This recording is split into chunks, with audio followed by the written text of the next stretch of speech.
নমস্কাৰ আপুনি চাই আছে নিউজ 18 অসম নৰ্থ ইষ্টৰ প্ৰথম সংবাদ ষ্টুডিঅ'ত মই জয়ন্ত মাধৱ গোস্বামী ৰাজ্যত বাঢ়ি আছে কৰোনা আক্ৰান্তৰ সংখ্যা শনিবাৰৰ দিনটোত কৰোনাত আক্ৰান্ত হৈছে 2218 গৰাকী লোক বিগত 24 ঘণ্টাত কোভিড টেষ্ট কৰা হৈছিল 54845 গৰাকী লোকৰ শনিবাৰে কামৰূপ মহানগৰত আক্ৰান্ত 299 গৰাকী কাছাৰত 165 গৰাকী নগাঁৱত 150 গৰাকী আৰু ডিব্ৰুগড়ত 142 গৰাকী লোক আক্ৰান্ত কোভিড 19ত আৰু ইয়াকে লৈ ৰাজ্যত এই পৰ্যন্ত 57714 জনলৈ বৃদ্ধি পালে কোভিড ৰোগীৰ সংখ্যা 38809 গৰাকী লোক আৰোগ্য হোৱাৰ বিপৰীতে বৰ্তমান চিকিৎসাধীন হৈ আছে 18762 গৰাকী লোক ইপিনে কৰোনাত আক্ৰান্ত হৈ ৰাজ্যত এই পৰ্যন্ত প্ৰাণ হেৰুৱাইছে 140 গৰাকী লোকে কৰোনা সংক্ৰমণ অব্যাহত আছে গণসংক্ৰমণৰ ধাৰা ৰাজ্যত অব্যাহত আছে আজি পুনৰ বৃদ্ধি পাইছে এই পৰিসংখ্যা আমি জনাইছো এই মুহূৰ্তৰ আপডেট শনিবাৰৰ দিনটোত কৰোনাত আক্ৰান্ত হৈছে 2218 গৰাকী লোক বিগত 24 ঘণ্টাত কোভিড টেষ্ট কৰা হৈছিল 54845 গৰাকী লোকৰ কামৰূপ মহানগৰত আক্ৰান্ত 299 গৰাকী কাছাৰত 165 গৰাকী নগাঁৱত 150 গৰাকী ডিব্ৰুগড়ত 142 গৰাকী লোক আক্ৰান্ত হৈছে কৰোনাত ইয়াকে লৈ ৰাজ্যত এই পৰ্যন্ত এই পৰিসংখ্যা বৃদ্ধি হ'ল গৈ 57714 গৰাকীলৈ 38809 গৰাকী লোকে আৰোগ্য লাভ কৰাৰ বিপৰীতে বৰ্তমান চিকিৎসাধীন হৈ আছে 18762 গৰাকী লোক আৰু ইপিনে কৰোনাত আক্ৰান্ত হৈ এই পৰ্যন্ত ৰাজ্যত প্ৰাণ হেৰুৱাইছে 140 গৰাকী লোকে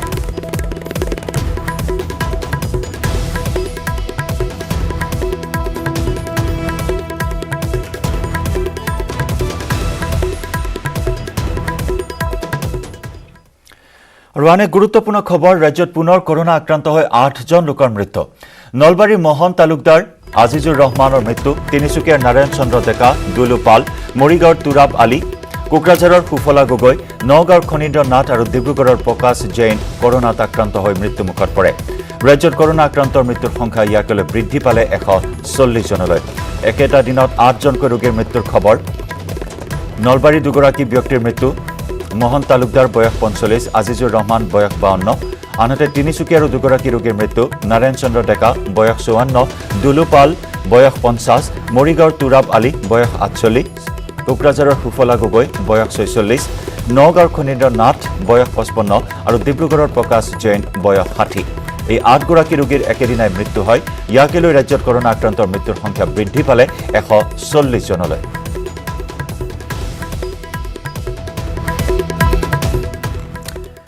নিশা সান্ধ্য আইনৰ মাজতে নুনমাটি আৰক্ষীৰ অভিযান নুনমাটি 2 নম্বৰ গোপাল নগৰৰ শিৱা পথত এই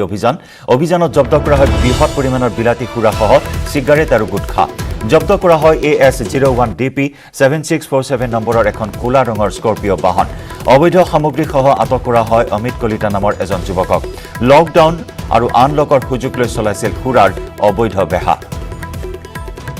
সান্ধ্য আইনৰ মাজতে নুনমাটি আৰক্ষীৰ অভিযান নুনমাটি 2 নম্বৰ গোপাল নগৰৰ শিৱা পথত অভিযান চলাই নুনমাটি আৰক্ষীয়ে এই অভিযানকালত জব্দ কৰা হয় বৃহৎ পৰিমাণৰ বিলাতী সুৰাসহ চিগাৰেট আৰু গুটখা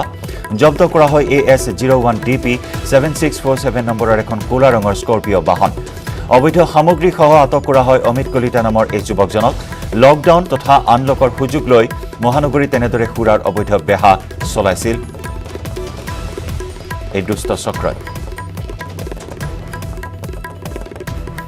ইনফৰমেশ্যন আছিল আৰু ইনফৰমেশ্যনটো ৰিচিভ কৰিলোঁ আমি ৰিচিভ কৰাৰ ভিত্তিতে আমি ইনফৰমেশ্যন ৰিচিভ কৰাৰ পিছত আমি এটা অভিযান চলালোঁ আৰু সেইমতে আমি গ'লোঁ গোপাল নগৰ শিৱপথ তাৰ হাউচ নম্বৰ 11 আছিল আৰু অমিত কলিতা নামৰ ব্যক্তি এজন আছিল তেখেতৰ বাসগৃহৰ পৰা আমি বৃহৎ পৰিমাণৰ সুৰা উদ্ধাৰ কৰিলোঁ লগতে আপোনাৰ চিগাৰেট আৰু গুটখা পাণ মছলা উদ্ধাৰ হৈছে আৰু এখন আমাৰ ক'লা ৰঙৰ স্কৰপিঅ উদ্ধাৰ হৈছে আৰু স্কৰপিঅ'ৰ ভিতৰতো আমি বৃহৎ পৰিমাণৰ সুৰা আৰু তাতো আমি পাণ মছলা এটা উদ্ধাৰ কৰিছোঁ এই যুৱকজনে কি মানে লকডাউনৰ সুযোগ লৈ পেলাই মহানগৰীৰ বিভিন্ন স্থানত বিক্ৰী কৰি আছিল নেকি পুৰা এতিয়া আমি যিখন আমি স্কৰপিঅ' ক'লোঁ সেইখনৰ নাম্বাৰটো আছে AS01 DP 7647 আৰু এতিয়া আমাৰ সন্দেহ হৈছে যিহেতু আমি স্কৰপিঅ'খনৰ ভিতৰত এই সামগ্ৰীখিনি জব্দ কৰিছোঁ কিছুখিনি সামগ্ৰী এতিয়া আমাৰ এটা সন্দেহ এটা আছে যাতে যুৱকজনে কিজানি স্কৰপিঅ'খনৰ যোগেদি মালখিনি সৰবৰাহ কৰিছিল তেখেতে আৰু বিভিন্ন জেগাত বিক্ৰী কৰিছিল আৰু সেই ক্ষেত্ৰত আমাৰ ইনভেষ্টিগেশ্যন চলি আছে জুবিন গাৰ্গলৈ ৰাজ্যৰ কৃষি বিভাগৰ ব্ৰেণ্ড এম্বেচাডৰৰ প্ৰস্তাৱ কৃষিমন্ত্ৰী অতুল বৰাই প্ৰস্তাৱ দিয়ে জুবিন গাৰ্গলৈ কৃষিমন্ত্ৰীক সাক্ষাতৰ পিছতে দিয়া হয় এই প্ৰস্তাৱ আৰু এই প্ৰস্তাৱত সহমত পোষণ কৰে জুবিন গাৰ্গে অৱশ্যে মুখ্যমন্ত্ৰীৰ আলোচনা কৰাৰ অন্তত সিদ্ধান্ত ল'ব কৃষি বিভাগে ইপিনে জুবিনলৈ এই প্ৰস্তাৱ আগবঢ়াই মন্ত্ৰী অতুল বৰাৰ মন্তব্য কৃষি কৰ্মৰ বাবে যুৱচামক অনুপ্ৰাণিত কৰিব জুবিনে আনহাতে এক নতুন কৃষি আৰু অৰ্থনৈতিক বিপ্লৱৰ সূচনা হ'ব বুলি মন্তব্য কৰে জুবিন গাৰ্গে কালি কৃষিমন্ত্ৰী অতুল বৰাক সাক্ষাৎ কৰে শপতনিক জুবিন গাৰ্গে বিভিন্ন বিষয়ৰ ওপৰত আলোচনা কৰা হয় যুৱ প্ৰজন্মক কেনেদৰে কৃষিৰ প্ৰতি আকৰ্ষিত কৰিব পৰা যায় বা কৃষি ক্ষেত্ৰখনত কি বিশেষ আঁচনি আছে এই সকলো বিষয়ৰ বুজ লৈছিল কৃষিমন্ত্ৰীগৰাকীৰ সৈতে বাৰ্তালাপত জুবিন গাৰ্গে আৰু তেনে সময়তেই কৃষিমন্ত্ৰীয়ে জুবিন গাৰ্গলৈ আগবঢ়ালে ৰাজ্যৰ কৃষি বিভাগৰ ব্ৰেণ্ড এম্বেচাডৰৰ প্ৰস্তাৱ কৃষিমন্ত্ৰীক সাক্ষাতৰ পিছতে দিয়া এই প্ৰস্তাৱত সহমত পোষণ কৰে জুবিনে অৱশ্যে মুখ্যমন্ত্ৰীৰে আলোচনা কৰাৰ অন্ততহে সিদ্ধান্ত ল'ব কৃষি বিভাগে ইপিনে জুবিনলৈ এই প্ৰস্তাৱ আগবঢ়াই মন্ত্ৰী অতুল বৰাৰ মন্তব্য কৃষি কৰ্মৰ বাবে যুৱচামক অনুপ্ৰাণিত কৰিব জুবিনে আনহাতে এক নতুন কৃষি আৰু অৰ্থনৈতিক বিপ্লৱৰ সূচনা হ'ব বুলিও মত পোষণ জুবিন গাৰ্গৰ জাতিক প্ৰতিষ্ঠা কৰে জীয়াই ৰাখে শেষ অৱস্থালৈকে গতিকে সেই মটিভেশ্যনটো লাগিব আৰু সেইটো আমাৰ ল'ৰা ছোৱালীৰ মাজত এটা নিচাৰ নিচিনা কৰি দিব লাগিব যে খেতি কৰাটো যেতিয়া আমাক খেতি কৰা দেখিব মই ভাবোঁ নিশ্চয় নতুন প্ৰজন্ম ওলাই আহিব খেতি কৰিবৰ কাৰণে এম্বেচাডৰ হিচাপে কৰাৰ সেইটো ভাল লাগিছে সেইটো শুনি কাৰণ যিটো ক্ষেত্ৰত মই দিব বিচাৰোঁ মানুহক এগ্ৰিকালচাৰ হওক ফৰেষ্ট হওক চ' যদি মোক তাত দায়িত্ব দিয়ে মই নিশ্চয় সেই দায়িত্ব পালন কৰিম এই কৰোণা সন্ত্ৰাসটো শেষেই হোৱা নাই এতিয়ালৈকে গতিকে মানুহবোৰক অকণমান মূৰ দাঙি থিয় হ'বলৈ দিয়ক তাৰপিছত মানুহে নিজে চিন্তা কৰিব কাক ভাল পাওঁ কাক বেয়া পাওঁ কাক উঠাম কাক নুঠাম গোৱালপাৰাত বিধায়ক দীপক ৰাভাৰ গুণ্ডাগিৰি বিধায়কগৰাকীৰ চৰকাৰী কৰ্মচাৰীক মাৰপিট কৰাৰ অভিযোগ গোৱালপাৰাৰ মহকুমা কল্যাণ বিষয়াৰ কাৰ্যালয়ৰ জ্যেষ্ঠ সহায়ক বিমল ৰাভাক মাৰপিটৰ অভিযোগ বিধায়কগৰাকীৰ বিৰুদ্ধে চৰকাৰী আঁচনি তিনপাত বিতৰণক কেন্দ্ৰ কৰি চৰকাৰী বিষয়াজনক মাৰপিট কৰে বিধায়ক দীপক ৰাভাই বিধায়কে দিয়া তালিকাত নাম থকা লোকে তিনপাত নোপোৱাক লৈ চৰকাৰী বিষয়াজনক মাৰপিট কৰাৰ অভিযোগ অনুসূচিত জাতি উন্নয়ন বৰ্ডৰ অধ্যক্ষ ৰঞ্জিত দাস আৰু অন্যান্য পিছপৰা শ্ৰেণী উন্নয়ন বৰ্ডৰ অধ্যক্ষ ভৱনাথ নাথৰ সন্মুখতে সংঘটিত হয় এই ঘটনা অৱশ্যে জিলা বিজেপিৰ সভাপতি আৰু ৰাভা হাছং স্বায়ত্তশাসিত পৰিষদৰ কাৰ্যবাহী সদস্য সুচিত্ৰা নাথৰ হস্তক্ষেপত পৰিস্থিতি নিয়ন্ত্ৰণলৈ আহে ঘটনা সন্দৰ্ভত গোৱালপাৰা সদৰ থানাত বিধায়কৰ বিৰুদ্ধে এজাহাৰ দাখিল কৰিব ভুক্তভোগী বিষয়াগৰাকীয়ে পুনৰ বিধায়কৰ গুণ্ডাগিৰিৰ খবৰ কালিৰ দিনটোত আমি দেখুৱাইছিলোঁ লখিমপুৰত বিধায়ক উৎপল দত্তৰ গুণ্ডাগিৰিৰ কথা কেনেদৰে ধমক দিছিল কেনেদৰে খঙত টিঙিৰি তোলা হৈ পৰিছিল বিধায়ক উৎপল দত্ত আৰু তাৰ সমান্তৰালকৈ আন এক খবৰ আমি জনাইছোঁ গোৱালপাৰাত বিধায়ক দীপক ৰাভাই গুণ্ডাগিৰি প্ৰদৰ্শন কৰিলে বিধায়কগৰাকীয়ে চৰকাৰী কৰ্মচাৰীক মাৰপিট কৰাৰ গুৰুতৰ অভিযোগ উত্থাপিত হৈছে গোৱালপাৰাৰ মহকুমা কল্যাণ বিষয়াৰ কাৰ্যালয়ৰ জ্যেষ্ঠ সহায়ক বিমল ৰাভাক মাৰপিট কৰাৰ গুৰুতৰ অভিযোগ বিধায়কগৰাকীৰ বিৰুদ্ধে চৰকাৰী আঁচনিৰ তিনপাত বিতৰণক কেন্দ্ৰ কৰি চৰকাৰী বিষয়াজনক মাৰপিট কৰে বিধায়ক দীপক ৰাভাই বিধায়কে দিয়া তালিকাত নাম থকা লোকে তিনপাত নোপোৱাক লৈ চৰকাৰী বিষয়াজনক মাৰপিট কৰাৰ অভিযোগ অনুসূচিত জাতি উন্নয়ন বৰ্ডৰ অধ্যক্ষ ৰঞ্জিত দাস আৰু অন্যান্য পিছপৰা শ্ৰেণী উন্নয়ন বৰ্ডৰ অধ্যক্ষ ভৱনাথ নাথৰ সন্মুখতে সংঘটিত হয় মাৰপিটৰ ঘটনা অৱশ্যে জিলা বিজেপিৰ সভাপতি আৰু ৰাভা হাছং স্বায়ত্তশাসিত পৰিষদৰ কাৰ্যবাহী সদস্য সুচিত্ৰা নাথৰ হস্তক্ষেপত নিয়ন্ত্ৰণলৈ আহে পৰিস্থিতি এই ঘটনা সন্দৰ্ভত গোৱালপাৰা সদৰ থানাত বিধায়কগৰাকীৰ বিৰুদ্ধে এজাহাৰ দাখিল কৰিব ভুক্তভোগী এই বিষয়াগৰাকীয়ে 4টা মানত MLA দুধনৈ MLA দীপক ৰাভা ডাঙৰীয়া আহে ইয়াতে আহি পেলাই তেওঁৰ লগত আছিলে আমাৰ গোৱালপাৰা বিজেপি সভাপতি হিমাদ্ৰী দাস ডাঙৰীয়া লগতে আছিলে কাৰ্যবাহী সদস্য ৰাভা হাছঙৰ সুচিত্ৰা নাথ বাইদেউ আহি পেলাই আমাৰ গৌৰৱক মাতে আমি সন্মানোচ্চভাৱে তেওঁক অফিচাৰৰ কাৰ্যালয়ত বহিবলৈ দিয়াৰ পিছত বেনিফিচিয়াৰী লিষ্ট লৈ বাক বিতৰণ হয় এই অফিচৰে বড়োবাবু বিমল ৰাভা ডাঙৰীয়াক শাৰীৰিকভাৱে প্ৰহাৰ কৰে নিৰ্মমভাৱে আৰু ইফালে অশোক ৰাভা নামৰ তেওঁৰ লগত আছিলে তেওঁক মাৰে আৰু ইফালে দুধনৈৰ বিজেপি বিধায়ক দীপক ৰাভাৰ বিৰুদ্ধে জাঙুৰ খাই উঠিছে ৰাভা জাতীয় সংগঠন গোৱালপাৰাৰ চৰকাৰী কাৰ্যালয়ত এগৰাকী কৰ্মচাৰীক বিধায়কগৰাকীয়ে প্ৰহাৰ কৰা কেন্দ্ৰ কৰি তীব্ৰ ক্ষোভ প্ৰকাশ কৰে দল সংগঠনে বিধায়ক দীপক কুমাৰ ৰাভাৰ বিৰুদ্ধে দুধনৈৰ 3 ৰাভা জাতীয় সংগঠনৰ সংবাদমেল মুখ্যমন্ত্ৰীক ব্যৱস্থা গ্ৰহণৰ দাবী উত্থাপন কৰে 3 ৰাভা সংগঠনে চৰকাৰী ব্যৱস্থা গ্ৰহণ নকৰিলে কঠোৰ ব্যৱস্থা লোৱাৰ হুংকাৰ দিয়ে ৰাভা ছাত্ৰ সন্থাই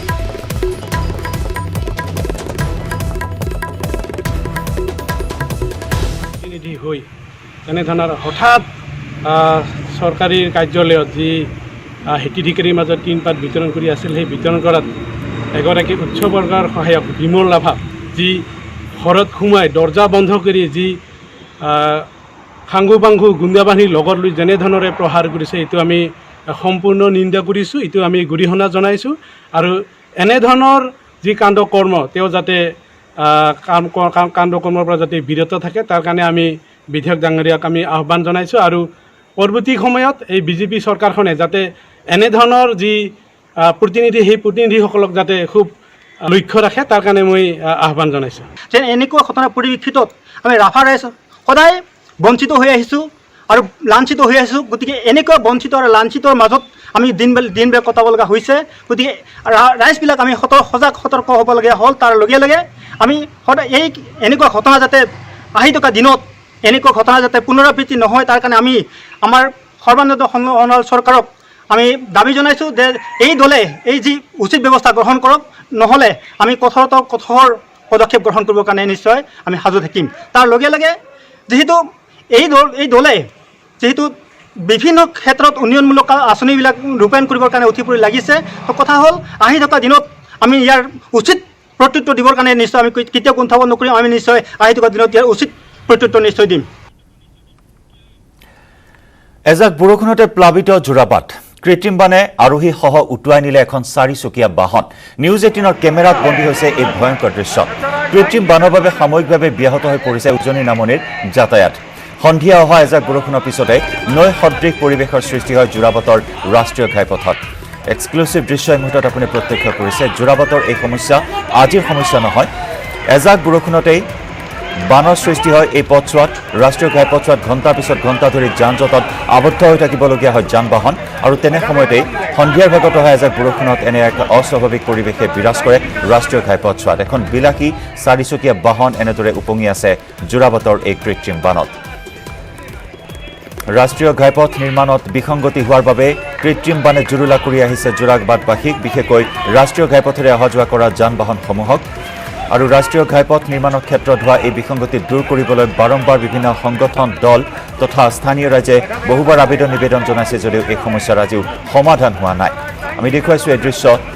সন্ধিয়া অহা এজাক বৰষুণৰ পিছতে নৈ সদৃশ পৰিৱেশৰ সৃষ্টি হৈছে যোৰাবাটৰ ৰাষ্ট্ৰীয় ঘাইপথত। আৰু এই নৈ সদৃশ বানত এনেদৰে উপঙি আছে এখন 4-চকীয়া বাহন। নিউজ 18ৰ কেমেৰাত বন্দী হৈছে এই ভয়ংকৰ দৃশ্য। এজাক সাধাৰণ বৰষুণতে এককাল এবুকু পৰ্যন্ত পানীৰ সৃষ্টি হয় ৰাষ্ট্ৰীয় ঘাইপথছোৱাত, আৰু যাৰ পৰিপ্ৰেক্ষিতত যান জঁটৰ সৃষ্টি হয়। ঘণ্টাৰ পিছত ঘণ্টা ধৰি উজনি অসমলৈ যোৱা যান বাহনসমূহ আবদ্ধ হৈ থাকিবলগীয়া হয় যোৰাবাটত।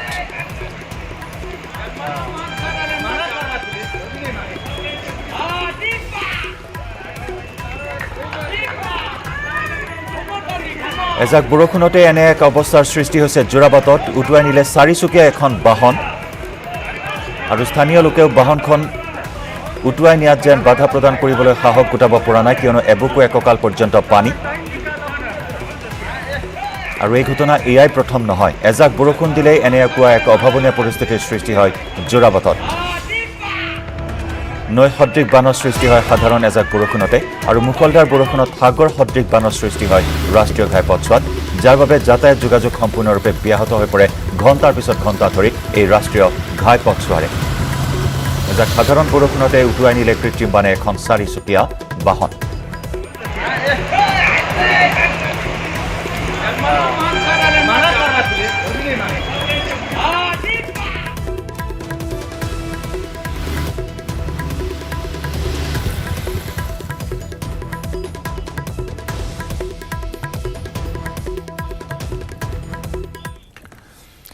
হাওড়াঘাটৰ ফুলনিত কোভিড ৰোগীৰ মৃত্যু। মৃত কোভিড ৰোগীজন অনন্ত বৰা। মধুমেহ ৰোগতো আক্ৰান্ত হৈ আছিল বৰা। স্বাস্থ্যৰ অধিক অৱনতি ঘটাত ভৰ্তি কৰোৱা হৈছিল ডিফু মেডিকেল কলেজ হাস্পতালত। শুকুৰবাৰে নিশা চিকিৎসাধীন অৱস্থাত মৃত্যু হয় অনন্ত বৰাৰ। ফুলনি ৰাজহ চক্ৰ বিষয়াৰ কাৰ্যালয় চৌহদত চাহৰ দোকান দিছিল লোকজনে।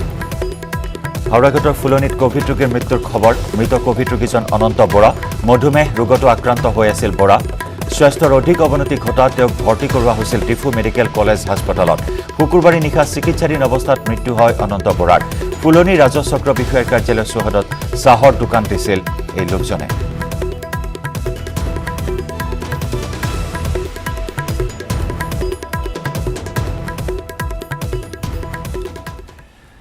দক্ষিণ হালমাৰা মানকচৰৰ ভাৰত বাংলা সীমান্তৰে বাংলাদেশলৈ অব্যাহত আছে চোৰাং গৰুৰ সৰবৰাহ সীমান্তৱৰ্তী বালাডুবাত আৰক্ষীয়ে চোৰাং গৰুসহ গ্ৰেপ্তাৰ কৰে 3 সৰবৰাহকাৰীক বাংলাদেশলৈ চোৰাং গৰু চালান দিবলৈ লোৱাৰ অৱস্থাত বালাডুবা লঞ্চ ঘাটত 3 চোৰাং গৰু সৰবৰাহকাৰীক গ্ৰেপ্তাৰ কৰে আৰক্ষীয়ে লগতে আৰক্ষীয়ে জব্দ কৰে 40টাকৈ চোৰাং গৰু ধৃত 3 সৰবৰাহকাৰী হৈছে মজিবুৰ ৰহমান হাবিল উদ্দিন আৰু আৰছাদ আলী উদ্ধাৰ কৰা 40টা গৰু বালাডুবা খুৱাৰাত ৰখাৰ বিপৰীতে 3 চোৰাং গৰু সৰবৰাহকাৰীক থানাত ৰাখি অনুসন্ধান অব্যাহত ৰাখিছে আৰক্ষীয়ে 3 চোৰাং গৰু সৰবৰাহকাৰীৰ বিৰুদ্ধে দক্ষিণ হালমাৰা থানাত 252/2020 নম্বৰত গোচৰ ৰুজু কৰি আৰক্ষীয়ে আৰম্ভ কৰিছে তদন্ত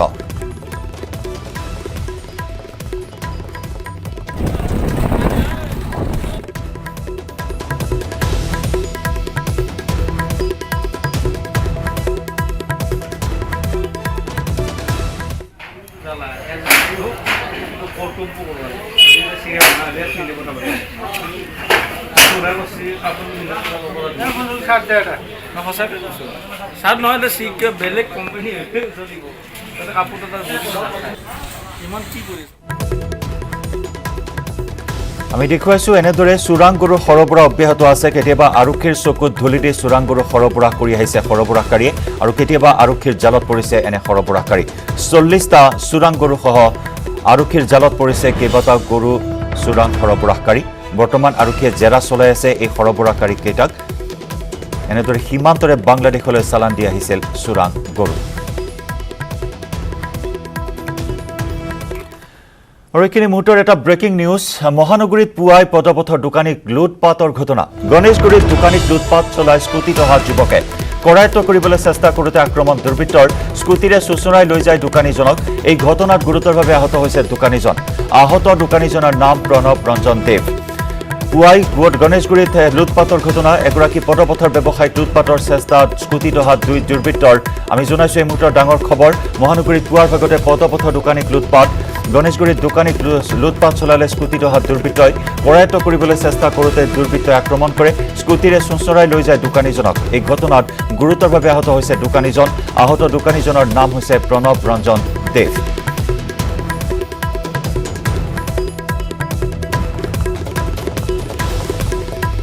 আৰু অধিক খবৰ লাভ কৰিবলৈ আমি পোনপটীয়াকৈ সংযুক্ত হৈছোঁ আমাৰ সতীৰ্থ সাংবাদিক ভাস্কৰ জ্যোতি হাজৰিকাৰ সৈতে ভাস্কৰ গণেশগুৰিত পুৱাৰ ভাগতে চাঞ্চল্যকৰ ঘটনা পদপথৰ ব্যৱসায়ীক টাৰ্গেট কৰিলে দুৰ্বৃত্তই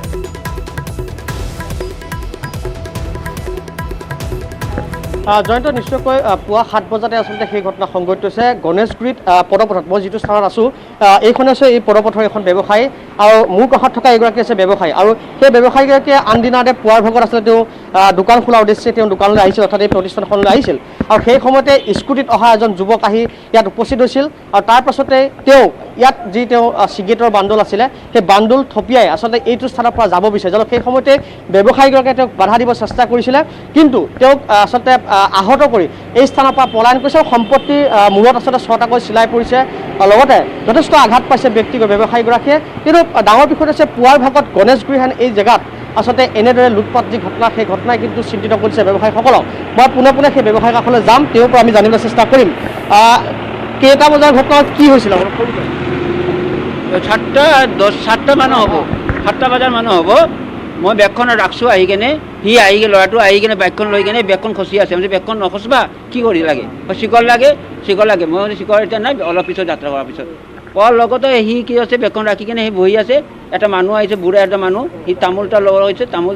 লগে লগে সি বেগখন অলপ পিছতে বেগখন থাপ মাৰি লৈ কিনে পলাই দিয়ে আপুনি ধৰিব গৈছিলে মই তাত ধৰিবৰ কাৰণে বাইক চুৰ কৰি বাইকৰ পিছফালে গৈছোঁ তাতে যাই কিনে মোক মাৰি গেলে মুচি গ'ল ইয়াৰ স্কুটিত স্কুটি ন বাইকখন বাইক আহিছে বাইকৰ পিছত মই ধৰি গুচি অকলেই ইয়াতে ৰখি আছে সেই ৰখি আছিলে নিশ্চয়কৈ মই ইয়াত স্থানীয় যুৱক আছে বা স্থানীয় লোক আছে মই তেওঁলোকৰ ঘৰলৈ যাম আচলতে কি ক'ব কাৰণ এনেকুৱা ধৰণৰ ফুটপাথৰ সাধাৰণ ব্যৱসায়ী এজন ফুটপাথত এনেকৈ দোকান দি চলি আছে তেওঁলোককো যদি এনেকুৱা লুটপাট হয় একদম সাধাৰণ মানুহ হয় আমি লগ পাইছোঁ সৰুৰ পৰাই লগ পাইছোঁ কিন্তু মানে মাজে সময়ে হৈ থাকে এনেকুৱা হয় আজি ৰাতিপুৱা 7 বজাৰ লগে লগে এই ইয়াত কোনেও নাছিলে ন সুবিধা লৈ পেলাই এনেকুৱাকৈ চুৰ কৰি লৈ গ'ল আৰু লগতে মাৰি থৈ গুচি গ'ল হয় নিশ্চয়কৈ মই দেখুৱাব চেষ্টা কৰিম এইখন হৈছে সেই পদপথৰ সেই ব্যৱসায়িক প্ৰতিষ্ঠানখন আৰু এইটোৱে সেইটো স্থান আৰু এই স্থানতে সেই যেতিয়া ব্যৱসায়িক প্ৰতিষ্ঠানখন খুলিব বিচাৰিছিলে বা আহিছিলে সেই সময়তে সেই যুৱকজনে তেওঁ বাইকত আহি এই দোকানৰ পৰা সা সামগ্ৰী লুট কৰি এই যি ব্যৱসায়ীগৰাকীক প্ৰণৱ কুমাৰ আচলতে ৰঞ্জনপ্ৰয়োগ আহত কৰি আচলতে এই দিশে আচলতে যি গণেশগুৰি উৰণীয়া ক্ষেত্ৰৰ অভিমুখে আচলতে পলাই যায় আৰু সম্প্ৰতি মই ইতিমধ্যে কৈছোঁ যে 6টাকৈ মূৰত আঘাত চিলাই পাইছে আৰু সম্প্ৰতি গাত তেওঁ যথেষ্ট আহত হ'ব লগা হৈছে কিন্তু দুৰ্ভাগ্যৰ বিষয় মই যিহেতু কৈছোঁ এইটো স্থানত এইটো ঘটনা প্ৰথম নহয় ইয়াৰ পূৰ্বেও আচলতে এইখন ব্যৱসায়িক প্ৰতিষ্ঠানত বহুবাৰ এনেধৰণৰ ঘটনা হৈছে কিন্তু তাৰ পাছতো যেন আৰক্ষী বিভিন্ন সময়ত তেওঁ গোচৰো দিছিলে মই জনাত কিন্তু তাৰ পিছতো যেন কোনো ধৰণৰ ব্যৱস্থা লোৱা দেখা নাযায় আৰু সম্প্ৰতি আজি পুৱাৰ ভাগত যিটো ঘটনা সংঘটিত হ'ল স্বাভাৱিকতে আচলতে যিসকল সৰু সৰু যি ব্যৱসায়ী সেই ব্যৱসায়ীসকলক কিন্তু চিন্তিত কৰিছে জয়ন্ত নিশ্চয়কৈ এক চিন্তনীয় বিষয় ভাস্কৰ এইখিনি মুহূৰ্তৰ কিছুদিন পূৰ্বেও আমি যদি চাওঁ উজান বজাৰৰ এখন ফাৰ্মাচীত চিচি কেমেৰাত বন্দী হৈছিল ভয়ংকৰ দৃশ্য হাতত দা লৈ ফাৰ্মাচীত প্ৰৱেশ কৰি ফাৰ্মাচীৰ গৰাকীক দাবী ধমক দি ধন উলিয়াই লৈ গৈছিল এজন দুৰ্বৃত্তই আৰু ঠিক তেনেদৰে এবাৰ পদপথৰ ব্যৱসায়িক টাৰ্গেট কৰিলে এজন যুৱকে আচলতে কিমান নিৰাপদ এতিয়া মহানগৰীৰ ব্যৱসায়ীসকল এয়া কিন্তু এক ডাঙৰ প্ৰশ্ন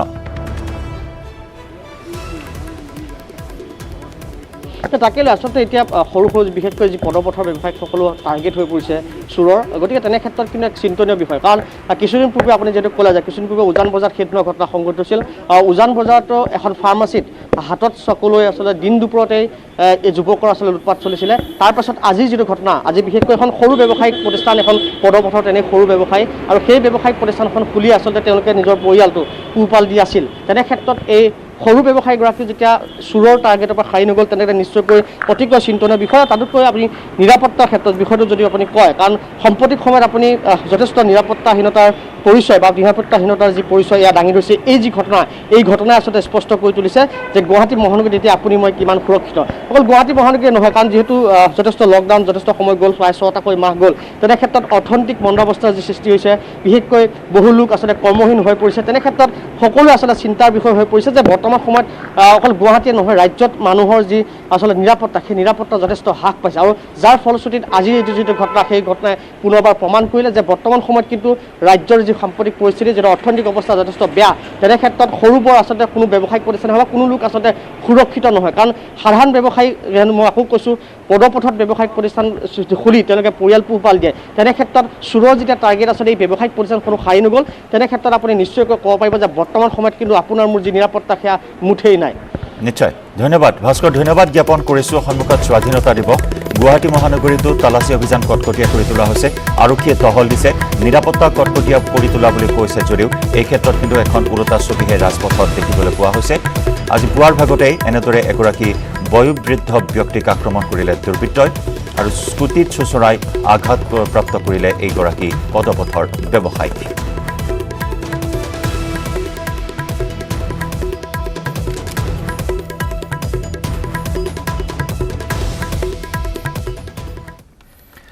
তেজপুৰত মোবাইল কোভিড টেষ্টিং চেণ্টাৰত প্ৰসূতিৰ সন্তান প্ৰসৱ কোভিডৰ পৰীক্ষাৰ বাবে শাৰী পাতি ৰৈ থকা অৱস্থাতে প্ৰসৱ বেদনাত ছটফটাই ৰাজপথতে সন্তান জন্ম দিলে এগৰাকী প্ৰসূতিয়ে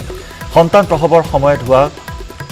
কনকলতা অসামৰিক চিকিৎসালয়ত ভৰ্তি কৰাইছিল হলমৰা পুনিয়নিৰ প্ৰসূতিগৰাকীক কিন্তু সন্তান প্ৰসৱৰ পূৰ্বে কোভিড পৰীক্ষা কৰোৱাৰহে পৰামৰ্শ দিছিল চিকিৎসকে যাৰ ফলত উপায়ন্তৰ হৈ স্বামী আৰু আশা কৰ্মীগৰাকীয়ে গৰ্ভৱতী মহিলাগৰাকীক লৈ গৈছিল অস্থায়ী কোভিড পৰীক্ষা কেন্দ্ৰলৈ য'ত বহু সময় ধৰি প্ৰসৱ বেদনাত ছটফটাই অপেক্ষা কৰি আছিল কোভিড পৰীক্ষাৰ বাবে কিন্তু অৱশেষত এখন দোকানৰ বাৰাণ্ডাতে কন্যা সন্তান জন্ম দিলে প্ৰসূতিগৰাকীয়ে পৰৱৰ্তী সময়ত এম্বুলেন্সৰ জৰিয়তে কনকলতা অসামৰিক চিকিৎসালয়লৈ লৈ যোৱা হয় মহিলাগৰাকীক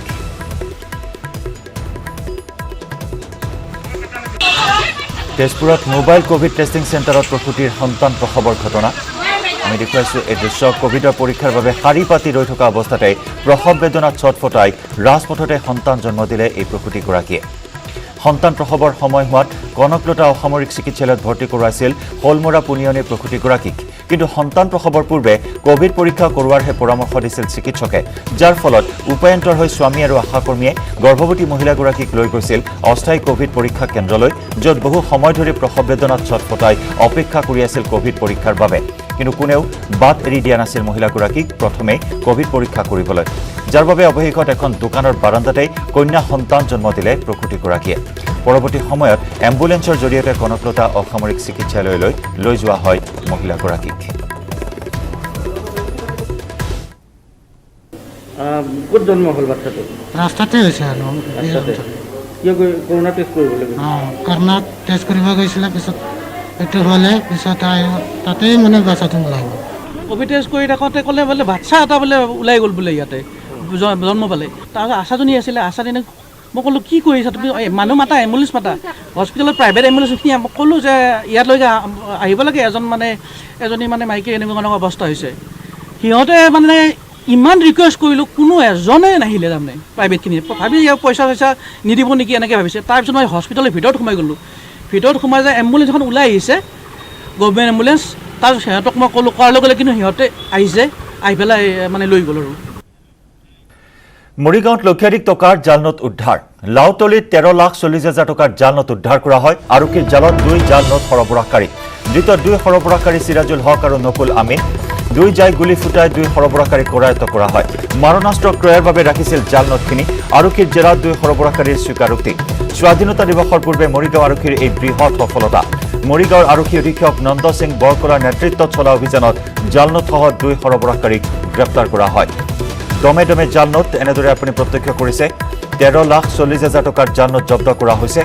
মাৰণাস্ত্ৰ ক্ৰয়ৰ বাবে এই জাল নোট সৰবৰাহ কৰা বুলি ইতিমধ্যে স্বীকাৰোক্তিত প্ৰকাশ কৰিছে 2 সৰবৰাহকাৰীয়ে। আৰক্ষীৰ জালত পৰিছে 2 সৰবৰাহকাৰী চিৰাজুল হক আৰু নকুল আমিন। 2 জাই গুলী ফুটাই 2 সৰবৰাহকাৰীক আৰক্ষীয়ে জালত পেলাবলৈ সক্ষম হয়। ইতিমধ্যে আমি জনাইছোঁ মাৰণাস্ত্ৰ ক্ৰয়ৰ বাবে ৰাখিছিল জাল নোটখিনি। আৰক্ষীৰ জেৰাত 2 সৰবৰাহকাৰীয়ে এই কথা স্বীকাৰ কৰিছে। স্বাধীনতা দিৱসৰ পূৰ্বে মৰিগাঁও আৰক্ষীৰ বৃহৎ সফলতা। মৰিগাঁৱৰ আৰক্ষী অধীক্ষক নন্দ সিং বৰকলাৰ নেতৃত্বত চলিছিল এই অভিযান। এই অভিযান কালতে জাল নোটসহ এই 2 সৰবৰাহকাৰীক গ্ৰেপ্তাৰ কৰা হয়। অপৰাধৰ ৰম্যভূমিত পৰিণত হোৱা মৰিগাঁৱত এইবাৰ জাল নোটৰ সৰবৰাহ। 2 সৰবৰাহকাৰীক হাতে লোতে আৰক্ষীয়ে জালত পেলাবলৈ সক্ষম হয়। এওঁলোকৰ লগত এটা সংঘৰ্ষত আমি অৱতীৰ্ণ হ'ব লগা হ'ল, যাৰ ফলত আমি 2 ৰাউণ্ড গুলীচালনা কৰিব লগা হ'ল আৰু আমি টকাখিনি ধৰিবৰ কাৰণে সক্ষম হ'লোঁ। এজনক আমি আগেয়ে ধৰিলোঁ আৰু আনজন পানীত পৰি গ'ল। আৰু পানীত পৰি যোৱাৰ পিছত আমি চাৰিওফালে পানীখিনি ঘেৰাও কৰিলোঁ। ৰাইজৰ সহযোগত আচল যিজন কালপ্ৰিট, তেওঁৰ নাম হৈছে চিৰাজুল হক, পিতা আব্দুল ৰছিদ, গাঁও কলাজুৰি, মৈদাবাৰী থানাৰ, মৰিগাঁও জিলাৰ। তেওঁক আমি ৰাইজৰ সহযোগ কৰায়ত্ব কৰিবলৈ সক্ষম হ'লোঁ। আৰু দ্বিতীয়জন আছামী আছিলে নুৰুল আমিন, পিতা মৃত হাছু শ্বেখ, এওঁক খলপীয়া, থানা মিকিৰভেটা, মৰিগাঁও জিলাৰ। এই ঘটনাটোৱে এটা নতুন ইংগিত বহন কৰিছে যে আগন্তুক 15 আগষ্টত এই অস্ত্ৰ শস্ত্ৰৰ সৈতে হয়তো কোনোবা স্থানত কুটাঘাতমূলক কাৰ্য কৰি স্বাধীনতা দিৱসক ব্যাঘাত জন্মাবৰ কাৰণে এটা ষড়যন্ত্ৰ কৰিছিল, এটা পৰিকল্পনা কৰিছিল আৰু মৰিগাঁও আৰক্ষীয়ে এই ষড়যন্ত্ৰ ৰোধ কৰিবলৈ সক্ষম হয়। আজিও সম্পূৰ্ণ নহ'ল শোণিতপুৰৰ বৰচলা আদৰ্শ চিকিৎসালয়। ঠিকাদাৰৰ হেমাহী আৰু স্বাস্থ্য বিভাগৰ অদূৰদৰ্শিতাৰ বাবে সামুকীয়া গতিৰে চলিছে প্ৰস্তাৱিত বৰচলা আদৰ্শ চিকিৎসালয়ৰ নিৰ্মাণ কাৰ্য। হাবি জংঘলেৰে আৱৰি ধৰিছে নৱনিৰ্মিত চিকিৎসালয়খন। গৰু ছাগলীৰ চৰণীয়া পথাৰলৈ পৰিণত হৈছে হাস্পতাল চৌহদ। উল্লেখযোগ্য যে এবছৰ পূৰ্বে বৰচলা আদৰ্শ চিকিৎসালয়ত কেইবাজনো লোক নিযুক্তি লাভ কৰি যোগদানৰ বাবে আহি বিমুখ হৈ উভতি গৈছিল। মিছামাৰীৰ সংবাদদাতা হৰেণ ভূমিজৰ এই সন্দৰ্ভত আগবঢ়াইছোঁ এক বিশেষ ৰিপৰ্ট। বিগত 7 বছৰে নিৰ্মাণ কাৰ্য সম্পূৰ্ণ নহ'ল শোণিতপুৰ জিলাৰ বৰচলাৰ প্ৰস্তাৱিত মডেল হস্পিটেল। স্বাস্থ্য বিভাগ তথা ঠিকাদাৰৰ হেমাহীৰ বাবে আজিও সম্পূৰ্ণ হৈ নুঠিল বৰচলাৰ প্ৰস্তাৱিত মডেল হস্পিটেল। আমি দেখুৱাম ইয়াৰ নিৰ্মাণ কাৰ্য কেনেধৰণে আজিও অৰ্ধনিৰ্মিত হৈ আছে। এয়া হৈছে বৰচলাৰ যি মডেল হস্পিটেল। এনেধৰণে নিৰ্মাণ কাৰ্য আধৰুৱা হৈ আছে। অতি সামুখীয়া গতিৰে আচলতে ইয়াৰ নিৰ্মাণ কাৰ্য চলিছে। ঠিকাদাৰ, অভিযন্তা তথা স্বাস্থ্য বিভাগৰ চৰম হেমাহীৰ বাবে আজিও নিৰ্মাণ কাৰ্য সম্পূৰ্ণ হৈ নুঠিল বৰচলাৰ মডেল হস্পিটেলৰ। কংগ্ৰেছৰ আমোলতে 2013 চনতে ইয়াৰ নিৰ্মাণ কাৰ্য আৰম্ভ হৈছিলে। কিন্তু কি কাৰণত আজিও নিৰ্মাণ কাৰ্য সম্পূৰ্ণ নহ'ল সেয়া আচলতে সেয়া স্বাস্থ্য বিভাগে জানিব। কি কাৰণে আচলতে আজিও নিৰ্মাণ কাৰ্য সম্পূৰ্ণ নহ'ল। আমি কথা পাতিম স্থানীয় দল সংগঠনৰ সৈতে, তেওঁলোকে কি কয়। কি ক'ব? হয়, আচলতে আমাৰ বৰচলাবাসীৰ বাবে এক প্ৰতাৰণাৰ বিষয়। কাৰণ 2013 চনতে ইয়াৰ আধাৰশিলা স্থাপন কৰিছিল। তেতিয়াৰ দিনৰ কংগ্ৰেছৰ দিনৰ স্বাস্থ্যমন্ত্ৰী হিমন্ত বিশ্ব শৰ্মা ডাঙৰীয়াই পুঁজি আবণ্টন কৰিছিলে আৰু বৰ্তমানো তেখেতো স্বাস্থ্যমন্ত্ৰীৰ দায়িত্বত আছে। সেয়েহে আমি তেখেতসকললৈ অনুৰোধ জনাইছোঁ যাতে আমাৰ এই মডেল হস্পিটেলখন যাতে অতি সোনকালে ইয়াক সম্পূৰ্ণ কৰি তোলক কাৰণ আমি বাৰম্বাৰ এই বিষয়ে অনুৰোধ জনাইছোঁ আৰু স্থানীয় বিধায়কগৰাকীকো আমি জনাইছোঁ কিন্তু একমাত্ৰ স্থানীয় বিধায়কৰ অমনোযোগিতাৰ বাবে আৰু ঠিকাদাৰ গাফিলতিৰ বাবে আজি 7টা বছৰলৈকে এই হস্পিটেলখন সম্পূৰ্ণ কৰিব নোৱাৰিলে আৰু এই ক্ষেত্ৰত বৰ্তমান সময়ত কোভিড হস্পিটেলৰ কাৰণে যিসমূহ হস্পিটেল নিৰ্মাণৰ কাৰণে যি ব্যৱস্থা গ্ৰহণ কৰি আছে আমি দাবী জনাইছোঁ যে ইয়াৰ 80% কাম ইতিমধ্যে সম্পূৰ্ণ হৈছে মাত্ৰ 20% কাম কৰিলে ইয়াৰ সম্পূৰ্ণ হস্পিটেলখন হৈ উঠিব সেয়েহে এই 80% ৰাইজৰ ধন এনে অপচয় যোৱাতকৈ এই অঞ্চলতে যাতে আমি এই হস্পিটেলখন সম্পূৰ্ণ কৰি নিশ্চয়কৈ কৰোনা ৰোগীৰ বাবে চিকিৎসালয়ৰ বাবে নিৰ্মাণ কৰাৰ কাৰণে এক ব্যৱস্থা গ্ৰহণ কৰিব পাৰে চৰকাৰে সমগ্ৰ অসমতে মডেল হস্পিটেলসমূহ সম্পূৰ্ণভাৱে হৈ গ'ল কিন্তু বৰচলাত ইতিমধ্যে মডেল হস্পিটেল নহ'ল কিন্তু মডেল হস্পিটেলৰ নামত আমাৰ ইয়াৰে স্থানীয় যুৱক দুই এজনে পাইছে আৰু বিভিন্নজনৰ বাহিৰৰ মানুহে এই মডেল হস্পিটেলৰ নামত ইতিমধ্যে চাকৰি কৰি আছে এইটো এটা একদম আশ্চৰ্যজনক আৰু ৰহস্যজনক কথা বৰচলাত মডেল হস্পিটেল ইতিমধ্যে হোৱা নাই কিন্তু ইয়াত মানুহে কৰ্মচাৰীয়ে কাগজে কলমে আহি পেলাই চাকৰি কৰি আছে কিন্তু বৰচলা মডেল হস্পিটেলত জইন কৰা দেখাই তেওঁলোকে অন্য হস্পিটেলত শিফটিং হিচাপে তেওঁলোকক কৰ্মৰত কৰি ৰাখিছে গতিকে এয়া এক ৰহস্যজনক কাৰণ বুলি মই ভাবিছোঁ আৰু গতিকে অতি সোনকালে এইখন বৰচলা মডেল হস্পিটেল ইতিমধ্যে সম্পূৰ্ণ হ'বলৈ প্ৰায় আৰু 20% মান বাকী আছে 20% বাকী আছে আৰু বিভিন্ন ধৰণৰ দেখিছোঁ যে এতিয়াও বৰ্তমান বিভিন্ন ঠাইত কোভিড-19ৰ যি হস্পিটেলসমূহ চৰকাৰে বনাই আছে গতিকে মাত্ৰ 20% কাম ইয়াত আছে কৰিবলৈ গতিকে চৰকাৰে অকল কম টকাৰ পইচাৰে ইয়াত খৰচা কৰি পেলাই গতিকে এখন কৰোনাৰ যি কোভিড-19ৰ হস্পিটেলৰ ৰূপান্তৰ কৰিব পাৰে গতিকে আৰু ইয়াত সময়ো কম লাগিব গতিকে এয়া অঞ্চলবাসীৰ দাবী শীঘ্ৰে যাতে এই হস্পিটেলখন নিৰ্মাণ কাৰ্য সম্পূৰ্ণ কৰিবলৈ দাবী জনাইছে লকডাউনত কেনেকৈ দিন পাৰ কৰিছে দৰিদ্ৰ পৰিয়ালৰ ছাত্ৰ ছাত্ৰীসকলে উদালগুৰিৰ ঝাৰগাঁৱত পাণ তামোল আৰু চাহ বিক্ৰী কৰি পোৱা টকাৰে পৰিয়ালৰ লোকক সহায় কৰিছে মিণ্টু শইকীয়া নামৰ এজন ছাত্ৰই উচ্চতৰ মাধ্যমিকৰ দ্বিতীয় বৰ্ষৰ ছাত্ৰ হৈছে মিণ্টু লকডাউনৰ বাবে স্থবিৰ হৈ পৰিছে জনজীৱন আৰু দৰিদ্ৰ ছাত্ৰ ছাত্ৰীসকলে এতিয়া পিতৃ মাতৃক সহায়ৰ হাত আগবঢ়াইছে পাণ তামোলৰ দোকান দি আৰু তেনে এগৰাকী ছাত্ৰ হৈছে মিণ্টু চাৱাহক উদালগুৰিৰ পৰা আমাৰ সাংবাদিক ৰিপুঞ্জয় নাথৰ এক ৰিপৰ্ট দীঘলীয়া লকডাউনৰ সময়ত স্কুলীয়া ছাত্ৰ ছাত্ৰীসকলে কি কৰিছে মোৰ কেমেৰা সহযোগে দেখুৱাব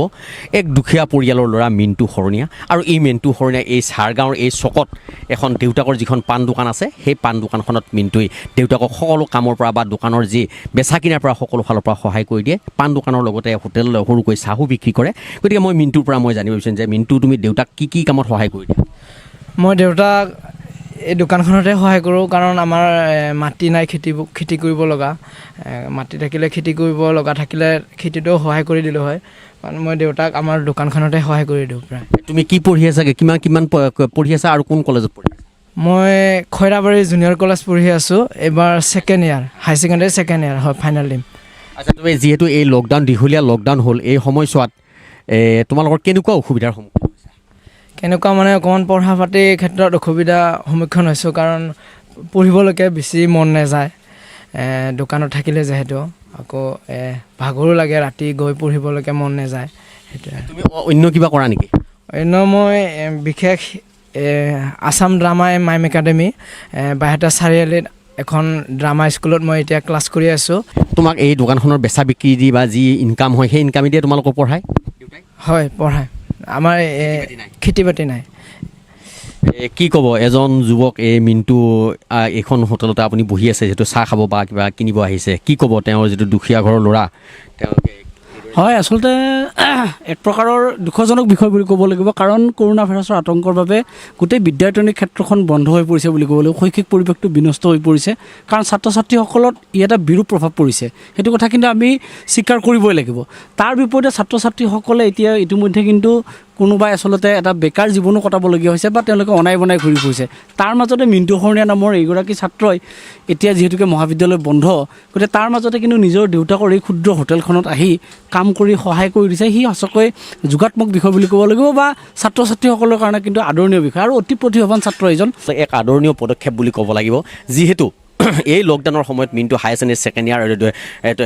ছেকেণ্ড ইয়াৰ যি ফাইনেল দিবলগীয়া লাগে আৰু সেই ফাইনেল দিয়াৰ সময়তে কিন্তু আচলতে যি